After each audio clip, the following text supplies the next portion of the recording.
What's up guys, Jack here with MTS, and this is the Teradeck Bolt 4K. And honestly, this is probably one of my favorite products that I've ever used, at least in the last 2 years. Let's talk about it. Now, I originally wanted to film my entire video about the Teradeck through the Teradeck. I was gonna throw this on top of my camera and throw this on a Ninja 5 right here, but seriously, I freaking hate the Atomos Ninja 5, and recently it's decided that every single SSD I connect to it is too slow to record in the same format that I've been using without problems for the last 5 months. Thank you, Atomos. But yeah, no, so this is the Teradeck Bolt 4K, specifically the 750 model. And this is a wireless 4K video transmitter with up to 750 feet of range, and it can send 4K 12-bit 4444 data. I'm sorry, why do I even need cables at this point? That's why this thing is so cool. I get it. I know what you're saying. Jack, it's just wireless video. It's not that cool. For years, I have worked with the top of the line, best of the best gear. I've worked with Ross Video Switchers, Grass Valley, Blackmagic, Area Alexa Minis, the Mini LFs, the full-size LFs, Red Epic, Red Monstro, Red Gemini, Red Scarlet. Basically, you name it, I've used it. And all of those things have one thing in common, and that is they make my life more difficult. Now, on a big production film set, well, that's to be expected. I'm working with a massive team of people. But when it comes time to do things like cable runs or doing things like this, where my camera's just set up on a tripod and maybe I want to monitor it on my TV over there, well, then this becomes incredibly important. Recently, I did an event where I needed to have my camera freestanding in the middle of the room. I didn't want to have any power cables going to it or video cables, and the Teradeck allowed me to do that. I was able to transmit through a bunch of people, through a bunch of radio interference, through a couple walls, and get the video feed into my computer. This thing just works. It's like running a cable, but without having to run a cable. And to me, that is amazing. Let's see what this thing can really do. Really? You're telling me standing here is enough for you to lose your mind? Okay, we gotta reboot the units. Okay, oh boy, that's fun. Okay, so they're not perfect. They have some issues. Now these things aren't perfect. They're not total magic.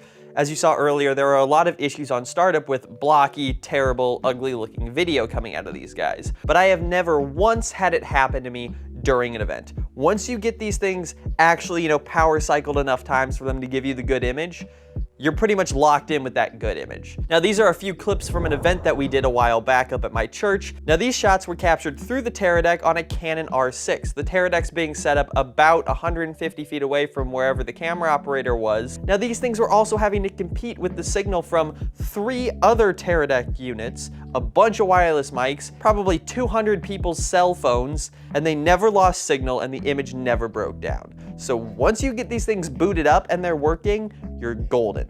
Now in terms of range, Teradeck claims 750 feet, and I'm gonna go ahead and believe them, seeing as I'm in the middle of this field, my church is right back there, and this footage is being recorded through the Teradeck in the video control room through 2 thick concrete walls, plus then about 500 extra feet. So I'm gonna go ahead and take Teradeck at their word. Now in terms of what I would like to see Teradeck do differently next time, well, for starters, the only way you can get 4K out of this guy is by using HDMI.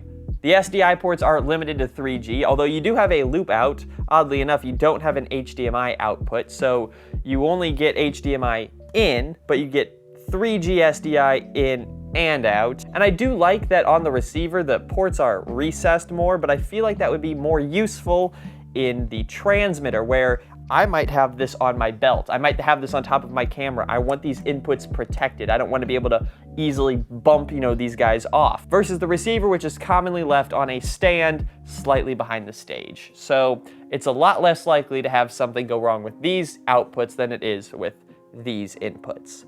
Also, these things get really, really hot. But I mean, that's natural for devices that are sending basically uncompressed video, hundreds of feet at incredibly high resolutions.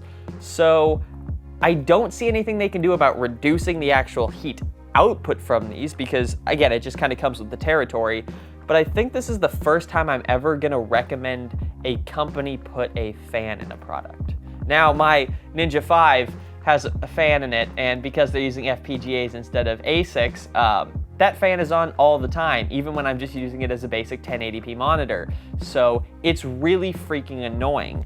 But these guys really need it. I mean, give me a little settings option through the little on-screen display here that allows me to turn it off. My dad, he's a big dude. He's got thick skin, both metaphorically and physically, and he could only hold the transmitter for about 10 seconds after it had been left on for about an hour. Now, speaking of timing there, I did do battery tests on these guys, and the transmitter was able to last about 3 hours, and the receiver was able to last about 2.5 hours. I only have one battery plate, so I just switched which one the battery plate was connected to throughout my testing. And the way I did my testing was I set up my camera here, aimed at my TV playing movies one night while going through the Teradeck to send the video up to my computer upstairs to be recorded. I then just went back and played through that video and figured out, hey, when did the signal die? And yeah, so through the transmitter on the battery pack, and this is an NPF battery, a 4400 milliamp hour battery to be specific, it was able to last about 3 hours. And the receiver, again, about 2.5. So that shouldn't really be a problem because most of the time your receiver is going to be somewhere where you have power, but the transmitter, you're probably not going to want to be switching out batteries, so being able to get 3 hours out of a battery is pretty nice. All right, so I'm back here. We're doing another one of those town hall meetings, and so I figured I'd show you guys this setup real quick and talk about the Teradeck.